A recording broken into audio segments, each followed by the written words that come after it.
5, 4, 3, 2, 1.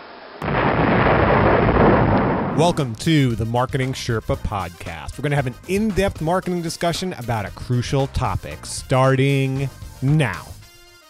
Marketing automation, technology, AI, chatbots, man, it's all I hear about lately in marketing. But do we forget sometimes that there are people who are going to buy these products from us, and there are people that are going to buy them from people on the other side, no matter what those products are. So anyway, it's a topic we're going to discuss here on the MarketingSherpa Podcast. I'm Daniel Burstein, your host, the Senior Director of Content Marketing of MarketingSherpa. And joining me today is Rebecca. Rebecca, what's your role here at the MECLABS, MarketingSherpa's parent organization?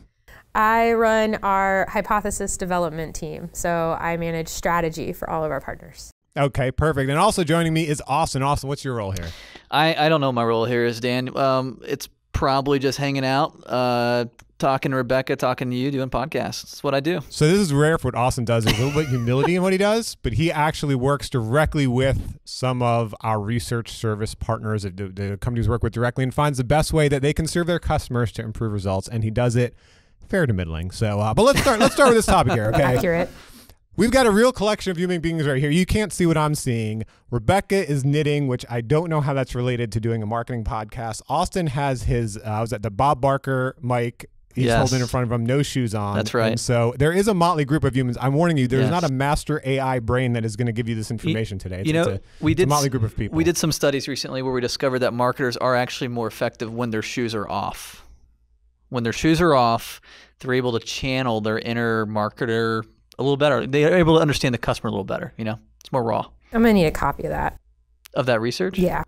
So that's a perfect example why you source your research, folks. But let's get into it. What was the sample size on that study, Austin? It was 2 feet, 10 toes. It was. But let's get into it, folks. And we want to hear what you think too. You know, feel free, email me at editor@marketingsherpa.com. Let us know about this topic, using people, humans, that human connection in your marketing. Let us know what other topics you want to hear about, what case studies, what research. But let's get this ball rolling here, because what originally sparked this conversation, I was walking by one of our PRS meetings. That's our peer review sessions where, you know, the entire team gets together, they look at a challenge for one of our, research services customers, and they try to come up with the best hypothesis, best way to solve that challenge. And Rebecca, you were talking about a unique experience you had with an air conditioning repairman. Why don't you walk us through that? Yeah, so we were talking about ways to reduce anxiety around kind of like having someone reach out to the customer after they've filled out a lead form. And I was talking about how one of our local air conditioning companies used this really cool system recently. They were coming to my house for an appointment, and it was in the middle of the day. And before the repairman arrived, they sent me a text, and it had like a picture of the repairman who was going to show up. It had his full name. It had like the license plate number of his car, and then like a phone number where I could like leave feedback, and then like a link that you could click to leave feedback on how he did. And I was just explaining that like I really enjoyed that, because you know I'm a woman, and I was home alone in the middle of the day in my very quiet like kind of suburban neighborhood, and it made me feel very secure that like I knew what this guy was going to look like before he showed up. I knew what his name was. I knew what his truck was going to look like. What was the photo quality of this guy's picture? It was like a selfie. It was like, I mean, it wasn't like a selfie like he took it at the beach. It was, you know, it was like him standing in front of like clearly a wall in like the hallway of the air conditioning place. It wasn't like a headshot. But he was not smiling. Like he did not look excited. I mean, could it have been like a mugshot? That's what I'm wondering here. It's I mean, kind of how you're describing it. He was wearing the air conditioning branded T-shirt. Okay. So like, but I mean, if he had gotten arrested in his air conditioning company T-shirt, it could have been his. That's really impressive. But it wasn't one of those stock photos where his teeth had been whitened and he's wearing mittens and I can't remember his name, but let's call him Randy. Like he did not look like a male model. Like Randy, the AC guy, like he. Rebecca got a little more disappointed about it. He looked like exactly who you would expect is going to show up to like, fix your air conditioner. So let me break that down as a psychologist, Rebecca. What was going on there? What was going on in your mind is they're building trust with you, right? I mean, that's what it sounds like. Yeah, it made me feel more comfortable with him showing up. And then I think there was also some kind of customer reassurance on the back end, because after he left, clearly he did something in the system to indicate that he had left and the project or whatever was completed. And they sent me another text that was like, how did Randy do? and a link to provide feedback on how he did. And then the first time Randy came, he wasn't able to fix the issue. And so they came back a week later, and the next time they came back, there were 2 of them, and I got pictures of both of them. And at the end, it sent their pictures again with unique links to review like their individual performance. So I could be like, yeah, like Bill was great, but like Randy was a jerk if I wanted to. You know what I mean? Like, I thought it was just, it reduced a lot of anxiety for me. It definitely built some customer loyalty. And I thought it was one of those things where with an in-person brand, I hadn't realized that I wanted that from repair people who come to my house. But once I saw it for the first time now, I'm like, that was very thoughtful of them. I would look for other brands that do this, and I would tell my friends, obviously, because I'm telling whoever's listening to this podcast, plus, you know, everybody at work, we've used it as an example now. I'm telling people it's created a net promoter score increase for me on that brand. Like, I'm going to tell other people about how nice I thought that was. Now, for anyone working on a landing page today, right now, what's a way to translate that to a landing page? So I think we've actually translated it as an organization to a landing page a number of times. So I know one of the examples that we've talked about is our work we've done with HealthSpire. We've put the consultant's image next to like an interview with that consultant about why HealthSpire is a great choice. We've put that on the page. We've also, in a very similar way, we've used it for a number of our educational and university partners. We'll place an image of either one or more of their academic advisors on the page, like with their name, and then we'll actually have like a message from the academic advisor, like Julie is so excited to talk to you. When you fill out the form to the right, you'll hear back from Julie or one of her colleagues within 24 hours.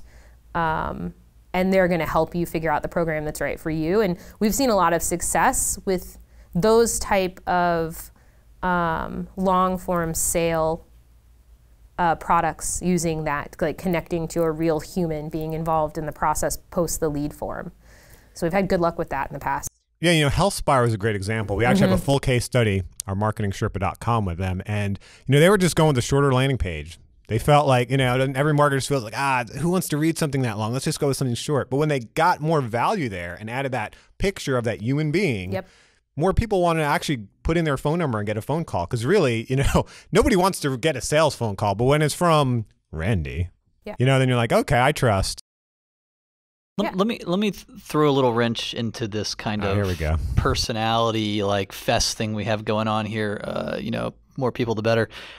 I think there's a truth to it, but one of the things I hear with Randy, which I think is interesting, is when you think of air-conditioned companies, you don't typically think of, oh, these people are going to be really personable. These people are going to be really helpful. You think it's like there's going to be a window of time. They may show up. They may not show up. What's going to happen? I think the reason why this was so effective and why this has become so viral, even within our sphere, is it kind of this wasn't just a tactic of personalization or you know, humanizing marketing. This was core to their value proposition. I mean, they're trying to position themselves. Here's my argument. You guys can beat it up. But they are doing something to position themselves as something unique. They are a different kind of air conditioning company because they're much more personable. They're going to send all this stuff out to you ahead of time. They're going to let you know who's coming. You're going to remember who this person is. You're going to build a relationship with this person. How many air conditioners? I mean, that could be a core component of their value proposition. That's different than just going, we're going to put pictures of our customer service reps on a website. So I think part of it is that it's a very different service too for me. And I think some of it's about this person coming into your house, because I think there's a security thing there. Right. Well, another thing is like, it didn't just give me Randy's first name, it gave me Randy's full name. So it was like Randy last name, which I don't have kids, so I wasn't worried about this, but like I have a friend I told about this who does have kids, and she was like, I would have looked him up on the registry. You know what I mean? Like she would have like immediately Googled to see if he was on like a sex offender registry before they got, and I think that's crazy, but it's there, and I think to your point, it speaks to the value prop they're establishing, right? There's a safety and security value proposition that goes along Yeah, I think what you're talking about. I think where we have seen personalization like that, and it's not really personalization. It's not personalization at all. It's humanity. It's humanization. And sometimes it's humanization, and right. sometimes personalization is the opposite of that. Just because you put my name at the top That's of your right. email That's doesn't right. mean I feel like you know me anymore. You know, I have a really funny story about that. But before I get to it, okay. And if we even want to get to it, where we've seen humanization work well has been where it's been connected to the value proposition. So like where there's certain brands or certain company, like we've had several companies we've worked with where the founder or, you know, the person in charge is a core component of what their value proposition is. Anytime you can get that person talking or writing or, you know, create the perception that you're getting access to this person, that's where you start seeing a lot more, you know, responsiveness to the human component to it, showing behind the scenes things or, you know, stuff like that you wouldn't normally see. I think you work with more than one nonprofit where you found that to be the case, right? We've worked with several nonprofits where the letters from the leader have had amazing impact. And it's not just because any leader can write a letter, but letters that have a very human tone, that speak personally from the heart, have been more impactful sometimes than even saying, here's what we're going to do with the money you're donating. Here's all the great causes we're going to support. It's just hearing from someone can make a big impact. Well, so I disagree with your value proposition statement. I'm going to raise you one. I think it gets to trust. I think the reason that it's worked for those nonprofits, and I think the reason it worked with Randy, is because there was that trust factor. Because I cannot think, so while I agree that different companies have different value propositions, of course, different unique value propositions, some play more on that human-to-human interaction than others, I cannot think of a company where it's not important. I'll give you two great examples. Tesla, right? You buy a Tesla, you're driving a car. It's not necessarily Randy showing up or, you know, you're donating to someone, but Elon Musk's unique value proposition in itself, you can see it raise and lower the stock price. I think it raises and lowers the value proposition of that Tesla. And also one of the most automated, least human, most evil, no, not evil, but companies I can think of, Facebook, right? Mark Zuckerberg is the face of Facebook. And people's relation to Mark Zuckerberg when he testifies, whatever he does, affects their value proposition in Facebook. I think you're proving my point, which I think is a great thing. He's been reading debate books. That's a great argument. No, but what I would say is, what is Tesla's value proposition? Whereas it's kind of like Apple and Steve Jobs. You know, it's, you know, there's this, and this is something that we haven't, you know, talked a whole lot about publicly, but, you know, we talk about companies' value propositions, but sometimes there's such a strong persona connected to a company that the company draws its value proposition even somewhat from that personality. So I think I agree with you. I think trust is a key component of it, and humanization does create trust. So I'll give you that one, Dan. But I think the examples you gave, you know, you're still tapping into, you know, Elon Musk. What is Tesla without Elon Musk? You know, he potentially is a core part of their value proposition. What is any company without the people behind it, though? I mean, can you think of a company where the people aren't important? You know, even Walmart, but I don't know if they've done this recently. Even Walmart back in the day, when they had their circulars they'd send out, it was their actual people from Walmart. They wouldn't use stock. They wouldn't use models. They'd use, here's the cashier from this store, and you know. Yeah, I hear what you're saying. Certainly the people are important, and certainly not just the leader, but like the group of people are important. The culture is important.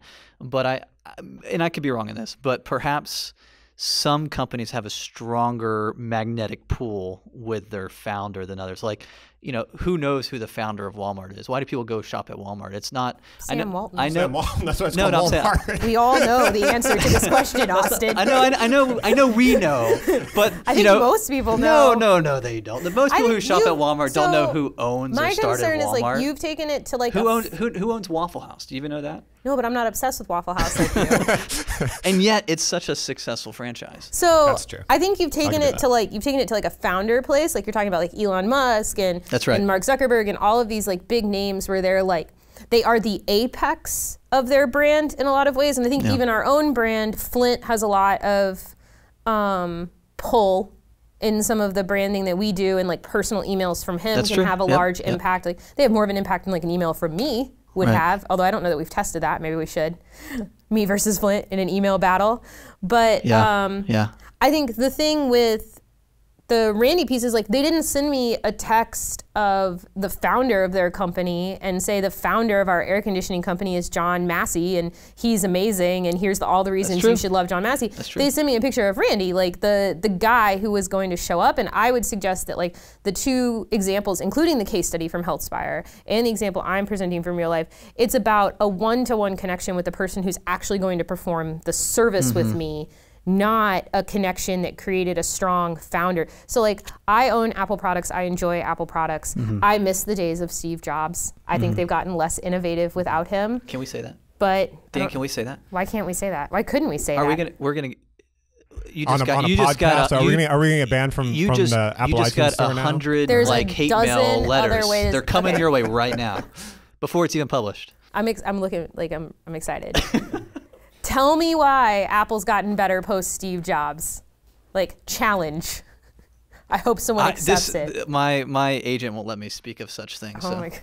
You've got an agent now? Yes. When did you get representation? Was it like That in one the time I 5 got- minutes before the podcast started, or is it since you started talking? I've been yeah. And who's representing you? So I'm not allowed to speak about that either. So, Oh, okay. yeah. Secret rep. Secret rep. Okay, So maybe you bring up a good point what I'm about saying is like it's that one-to-one connection, and I would suggest that like we've seen success in both instances. I've seen the founders of groups have more success That's right. than the brand itself, right? So a letter from the founder be more successful than the brand, and I've seen the one-to-one connection perform well with the person who's going to perform the service for you, like the HealthSpire example, like Julie from the University lead gen example that we have, like Randy in the air conditioning example. But I think we've also seen both of those strategies fail That's right. when not executed properly, or if the audience isn't ready for it. So I think a conflicting example, Or if it doesn't matter. or to if the it audience, doesn't matter, exactly. And Which so contradicts a lot of I think what we would be like saying it's here. going to end up sounding very preachy, considering Marketing Sherpa and experiment. Like everything we stand for is testing, but the reality is like it's going to depend on your brand and how it's articulated in the experience. But I do think that Well, I think the point is that you need to test it and find out what works for but your I think brand, universally we would agree that people buy from people. That's right. And so whether it's the founder or a one-to-one connection, I always feel more connected to a brand if I heard about it from another person, if I see someone I identify with on their site, than if it's just Here's my concern though. like a standalone thing. I agree. So people buy from people. Can we all all at agree. least agree on that statement I together? mean, we've been told that we have to by our founder, People buy from who's AI very bots charismatic and on Facebook. So here's what I say. That doesn't necessarily mean you need to go put a bunch of people on your website, right? So right. Like if you sell a dog product, you should probably stick to dogs. people with dogs. Ooh, people with dogs. But Dogs that with people. Dogs speaks don't have credit that cards. speaks to this whole notion that Mine we're does. relational human beings, and so even the language you use needs to have a little bit of some humanity to it, and it needs to not sound like a robot. It needs to sound like like I'm having a conversation with someone. Right, but not too much. There's a limit, I think, sometimes. You can go too far. So, like, I think an example, and I don't know if this is like an okay example, but like we're working internally on a project right now, and we're trying to write copy for this new page. So we're not improving existing copy. We are like from scratch.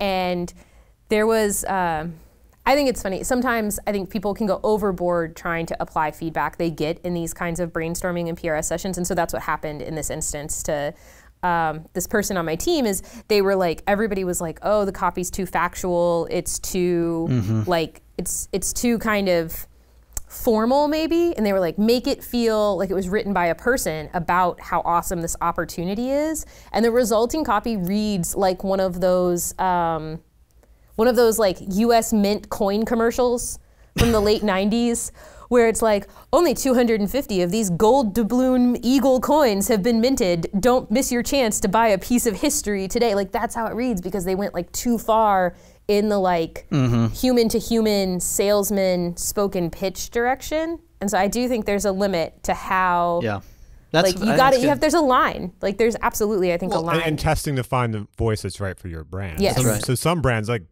some banks, for example, we want them to be very staid and very, for lack of a better word, boring, because we don't want them to be doing adventurous things with our money. Right. But there's been some new startup banks that have a very more personal tone, and the whole point is, hey, it's better customer service, you're interacting with human beings. So I think you really have to test it for your your brand. But I want to get to, we're about to get to a counterfactual example, an example where this didn't work, because the point is you do have to test everything. Not everything works. But before we do that, I want to bring up one more topic that's huge in design, in marketing, and that is stock photos, right? So I remember working at an agency. I used to joke around with my art director. I'd flip through those stock photo books. Now it's more online, but you'd flip through those books and be like, I want to lead a stock photo life. Because when you flip through those stock photo books, man, everything is perfect. That watermelon looks so good at that picnic. Everyone's smiling. This is and true. You know, they're getting dental work. I've been used for quite a few stock photos. My life actually has been used for quite a few stock photos. You have a life from like the 1950s. My agent. So I believe that. His agents made sure he's in a number of stock photos. The interesting thing about Austin's stock talking about photo his insurance career, agent, by the way. all of his stock photos are available for free.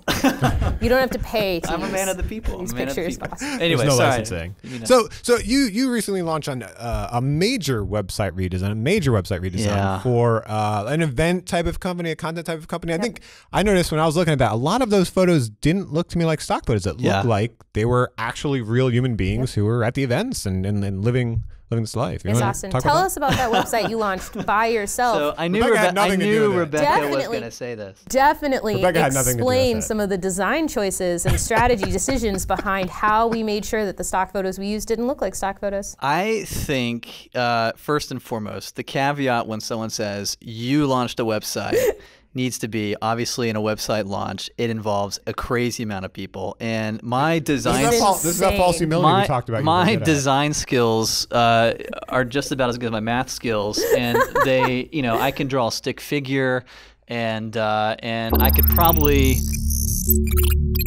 Okay, so this is a momentary interruption for what we're going to call the shameless plug of the week.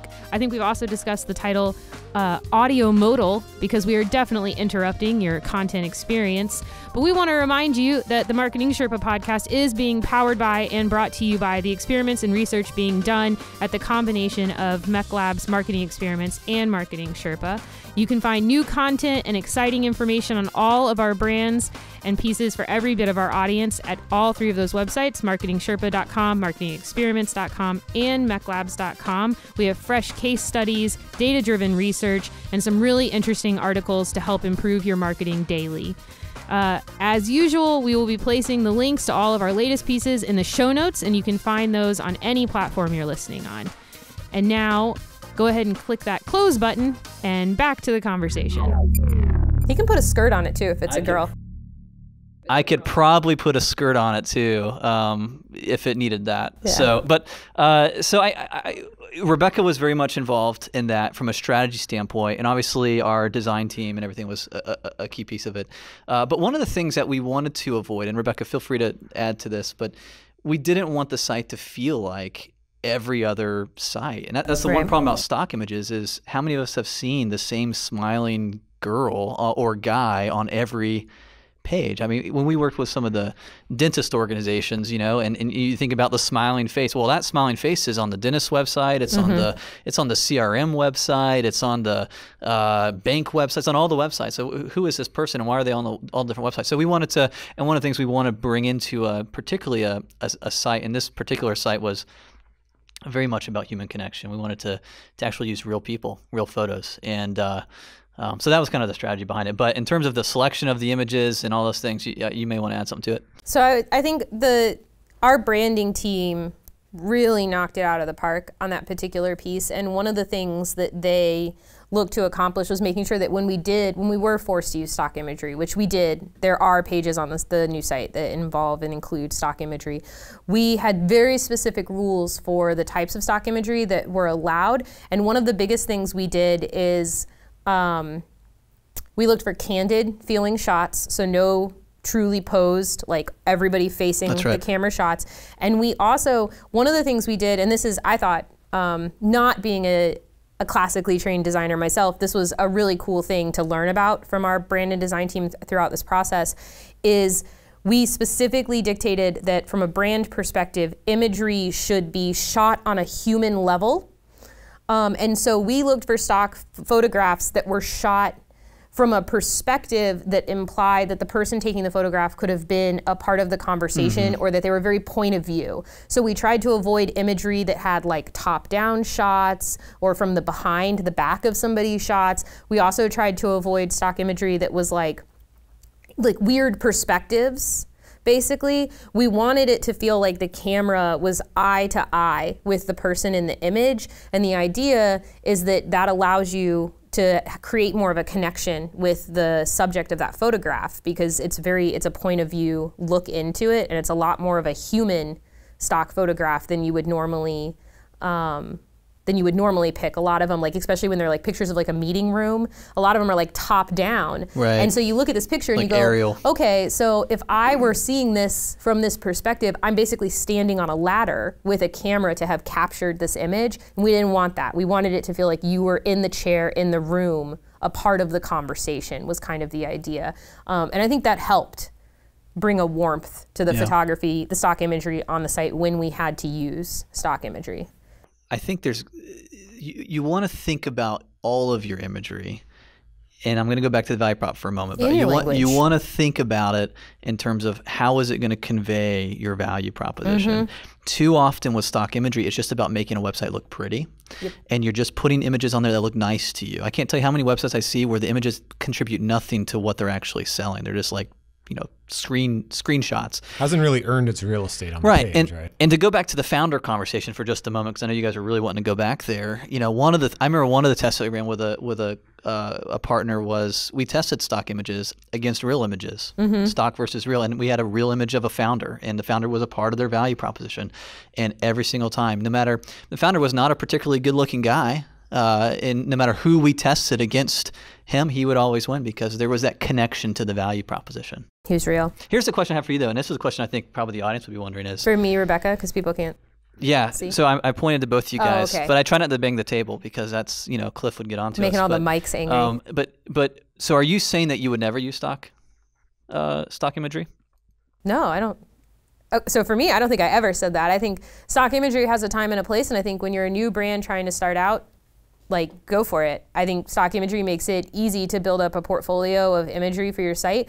But I think that to the point that we made on the website redesign project that we did, so all that I just talked about and what you just said, I think you need to be selective in your choices of stock imagery, right? So don't go pick the first smiling business person holding a laptop and throw it on your own page.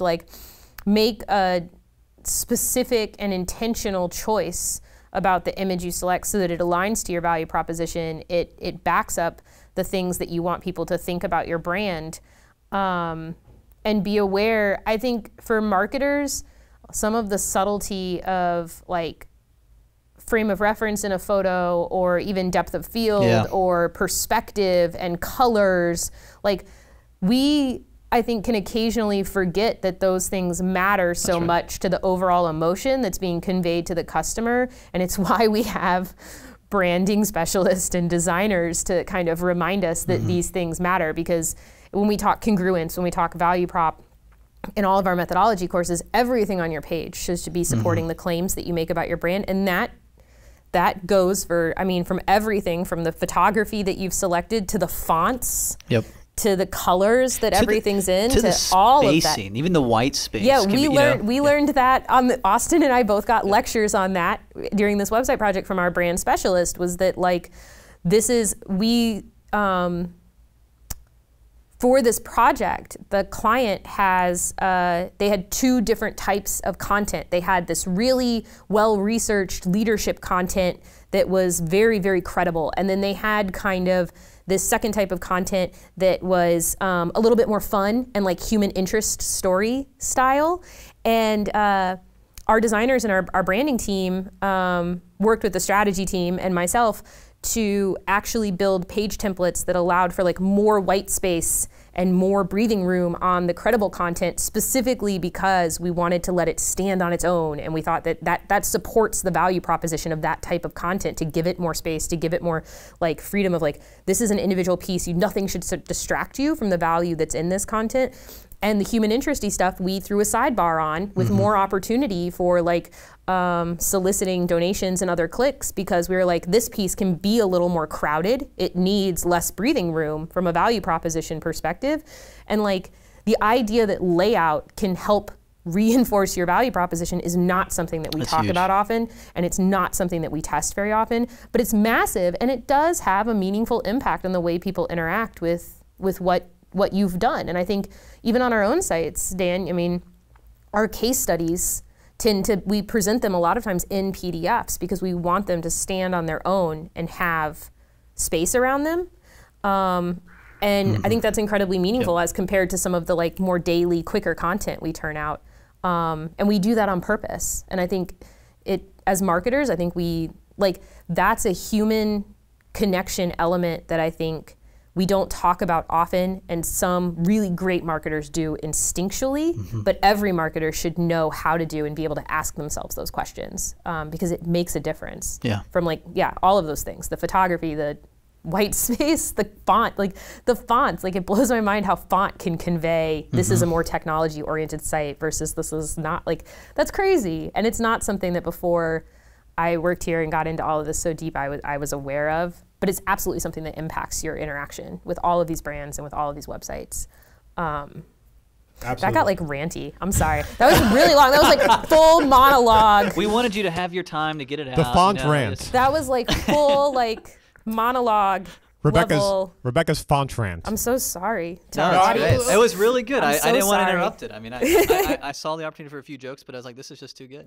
Something, Cliff, I got to bang the table about. Let's end with the counterfactual example. So it's all too easy for us to sit here and be marketing experts and tell you exactly ABC will work every single time with every customer and every website. That's just simply not true. And the best thing to do, kind of as Rebecca talked about in her role, is build a hypothesis, test it with your audience, see what really works. And that's really what we're trying to do here, is give you test ideas. So to show you, to end on a down note and show you we have no idea what we're talking about, let's end with a counterfactual Whose idea example. was it to end this podcast You on always a end on a note? down note. It's a big thing in the entertainment What an awesome industry. pilot. So Dan, on a down note. Let's talk about an example where adding that humanity didn't work. I have a good example of that. Where do you have an example? And we probably have a couple, but this would be, and I'm going to try to avoid saying names, but we were working with a publisher, and particularly a big book that was being published from a big personality, big name, and one that everyone probably listening to this would know. And for whatever reason, when we tested this landing page for this book, every time we put this guy's image on it, the conversion would go down. For whatever reason, there was something in this guy's image that would hurt conversion. And so, counterintuitively, you think, well, geez, this guy is a big part of the value proposition of this book. This guy, it brings a more human level to it. It still hurt conversion. And so, that's just a counterexample. And I don't know if we fully understand why that happened, but that's just a counterexample. And that's a great example of like a founder having, founders can have negative impacts on their brands just as much as they can have a positive one if that human connection doesn't exist. Right. Or if, they're particularly intimidating, or, Did he have like Angry Bird eyebrows in the picture?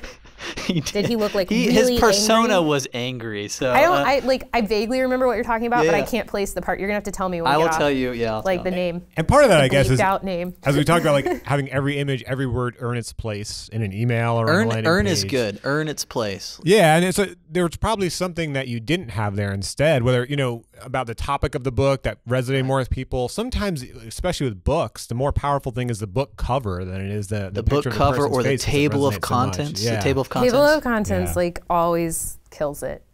I don't know why. I mean, I get it, but I also. Much like with our spouses and girlfriends and boyfriends, people want to know what's inside. They want to know what's inside a book. They want to know what's inside the What are you people talking in about, Dan? their life. Is this That's the crazy. NPR section? Is this what we were talking about? This is There's the like the NPR NPR section. We're gonna go full NPR. NPR alert. Yeah, kittens with mittens. So, and Rebecca, you had an example, a lead gen example. So we had a partner who you would take a quiz and then you would fill out a form and then someone would call you and they would use the answers of your quiz to help you book an appointment. And when they came to us, they didn't mention the call. They asked for phone number, but they didn't tell people that they were going to call them. And their conversion rate was like kind of in the middle. We thought we did eventually end up bringing it up. But the first thing we thought was we'll talk about the value of this call. This is a custom call. Like this highly trained person who knows what they need is going to call them and talk to them and give them personalized advice and set them up. Like, this sounds so valuable. So Why human. wouldn't we do this? It's so human. So human. Like, it's a one-to-one connection. We're going to create this moment. So we put all that on the page. We were like, this specially trained, super awesome human is going to call you. You should be excited about this call for all these reasons, and you're going to get this amazing thing at the end of the call. We were thrilled, right, with this treatment. Tanked. Just like how bad? It was really bad. I don't know. Like, it was one of the Double digits bad? Oh yeah. Yeah, like in like the 20 to 30% down on form completes. Took the call out of there. Took all the information about the fact that we were going to call back out. Shot back through the roof. Found other ways to even further de-emphasize the fact that we were going to call. Continued to climb. And the funny thing is, we tracked it all the way through to the call success rate, and it never changed. So no matter how little we told them about what we were going to do next, the success rate of the calls was still the same, which I think speaks to the success of those people who were making the calls. But even when we better prepared people for the call by telling them it was happening, it never went up. And so I think it just... Well, and it goes to show why you have to test. Because in Yeah. that case, I think it was the medical industry. And it might be the case that in the medical industry, people have that pain point and they just want to go through and, you know, and fill out that information. They want it. They But don't then when wanna they start talk. thinking like, oh, I got to talk to someone on Yep. the phone about that. I don't know if... Well, so, and I think our final most successful treatment was when we made it feel like by filling out the form, they were going to get the answers that they wanted, even though the answers came on the call. It shot through the roof. Because they cared about the answers. It's and not because the they call. wanted the Get out of my answer and they way. didn't Right. care how they were going to get them. But in that Yeah. moment, they didn't want the answers via a phone call, but they would take it if that's the only way. And that's how it was. That was a rough one. It Speaking took us a of little humans, while to we get humans successful. are weird. Yeah, humans is are true. weird. Humans are That weird. is true. I mean, in my time here, I have seen things that I knew were going to win, just lose so badly, it's embarrassing. And I've seen things that I never thought were going to win, just kill it. So All right. Well, Austin, since you have the biggest ego here, I just want to give you the chance to have the last word. I get the last word. You get the last word? Austin, I Austin's get last the word. last word. Well, let me just say What's this. your last word on using humanity in marketing? What do you have to say? I Austin? would say what would this. you say about it? All marketing is about humanity. The best marketers out there. I mean, I know we have a category for that in terms of pictures and talking about how we're going to talk to people. But the reality is marketing is all about trying to understand the human on the other side of the table. You've got someone you're trying to communicate with. You're trying to convey value to. The only way you're going to be able to do that effectively is if you kind of become human yourself and have and understand the human on the other side of the table. So that's my last word. How's that? Just want to notice. Was that my monologue? Just want to notice. He said become human. So yes. anyway, I was like dying. I was like, only So- Austin could advise that people become people before talking with people. Well, Step I one. mean, well, let me just. Step on Well, become a person. Well, no. So to Second Austin's last point, because word. he had the last word, but I'll just mention You that. heard it I here knew I first. wouldn't get the last word. What's But, the last word? sometimes I think it's a really funny thing I've noticed that as marketers and as customers, we can, within the span of a few minutes, act totally differently. I was speaking at an MBA class recently. Dan, most marketers aren't human. No, that's the thing. We don't That's what I that way. took. don't I act just that way. like We I don't- really we don't wanted act your that way thing after he sometimes. finished that. I really wanted you to be like, all right, folks, well, you heard it here first. We don't act that way. So I think it's hard to not only put a customer hat on, not only That's put a right. marketing hat on, but try to put them both on and really empathize with those Yeah. customers. That's right. But we also know there are humans on the other side of this microphone, the other side of this podcast, and we want to hear from you. Hopefully we've been delivering value to you. Let us know your thoughts on adding humanity to marketing, and also let us know what else you'd like to learn from this podcast, what other topics you'd like us to debate. You can reach us at editor@MarketingSherpa.com. And we also have 3 websites where you can learn a lot more about marketing. Our job is to help you do your job better, and you can learn on there how to improve your marketing results. They are MarketingSherpa.com, MarketingExperiments.com, and MECLABS.com, MECLABS. Thank you for your time. Join us next time on the Marketing Sherpa Podcast. So just finished listening and thinking, what can I do next? How can I use this information? How can I improve my results? Well, just go to MarketingSherpa.com/results. We've got this great download for you, 21 charts and tools based on $500 million in carefully measured test wins. We'll give you an idea of how to model your customer's mind, and also, get a chance of to understand how you can work with us, MECLABS, to help you directly improve your marketing performance. And with that, we don't need to tell them to subscribe and that stuff, right? They're marketers, they're digital, they know, right? Right, Rebecca? I don't know about that, but I don't know what kind of marketers we would be if we didn't ask them to subscribe and include a call to action here at the end of the podcast. I think the other thing we should mention is like almost everything we do here at Marketing Sherpa, this is technically an experiment. So we are rolling out this podcast for a couple months. We're going to be doing it regularly and producing a lot of really high quality content for our audience. But if we don't see that it's going to make an impact for us and for the people who are listening, we may not keep it going or do it as often. So if you're excited about what we're producing here, you want to hear more of it, you want to hear it more often, definitely subscribe. If you're on a platform that allows you to thumbs up or provide a star rating, please do so for us, because it lets us know that what we're doing here is meaningful to you and your marketing efforts for your customers. And that's really our ultimate goal. And we want to see those results and continue to help you grow. So that's kind of our call to action here. Yeah, it's kind of meta, We're teaching them how to improve results and how to measure their results better. And we're saying like, hey, we eat our own dog food or drink our own champagne, whatever you want to call it, measuring our own results. At the end of the day, I'm not going to guilt trip them. You subscribe, don't subscribe, do whatever you want. I think Rebecca did mention like a kitten gets its wings or something every time you do subscribe or give a positive review. But again, no guilt trips. Yeah, no, I'm happy to guilt trip our audience. Please subscribe. We love doing this for you guys, and we think that it provides a lot of value to the people in our audience. And I would really love to keep doing it for you. And we can't unless we know that it's making an impact. So definitely let us know. And the best way to do that is with a subscribe click or a thumbs up or a 5-star rating on iTunes. All right. Thanks for listening.